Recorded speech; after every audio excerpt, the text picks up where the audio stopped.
মেঘালয়ৰ হৰিপুৰত সমবায় সমিতি ডিলাৰৰ বিৰুদ্ধে RTI উপযুক্ত তথ্য নিদিয়াৰ অভিযোগ RTI কৰ্মী চান্দ মিয়াৰ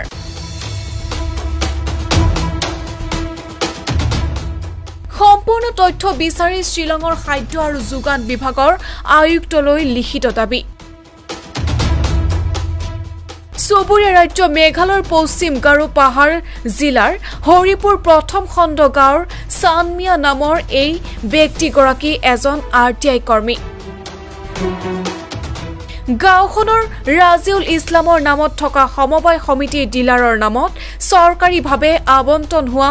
বিভিন্ন সামগ্ৰীৰ তথ্য বিচাৰি এখন RTI দাখিল কৰিছিল এইগৰাকী RTI কৰ্মীয়ে বিশেষকৈ 2016 চনৰ পৰা বৰ্তমানলৈ সমবায় সমিতিৰ নামত কি সামগ্ৰী চৰকাৰে যোগান দিলে আৰু কি সামগ্ৰী হিতাধিকাৰীয়ে লাভ কৰিলে তাক লৈ তথ্য বিচাৰি আবেদন কৰা হৈছিল RTI খনত কিন্তু তাৎপৰ্যপূৰ্ণভাৱে বিভাগীয়ভাৱে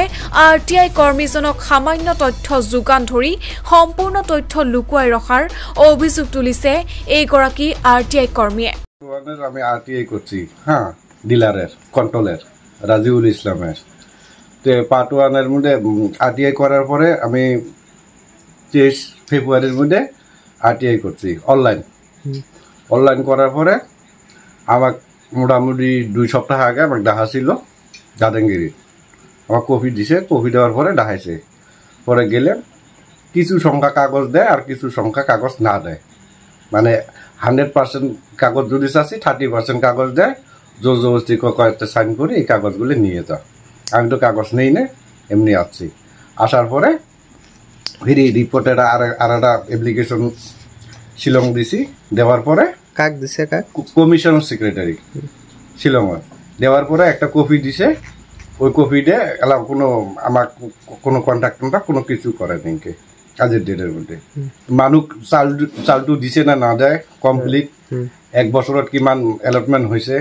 এলে খুদিছিলো মই যেটো RTI কৰিছো মোক ঘংকালে কাগজগুলো দি দিলে ভাল হয় আৰু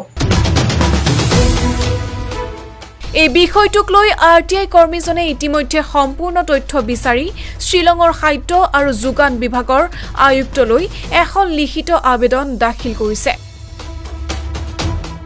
news desk report M News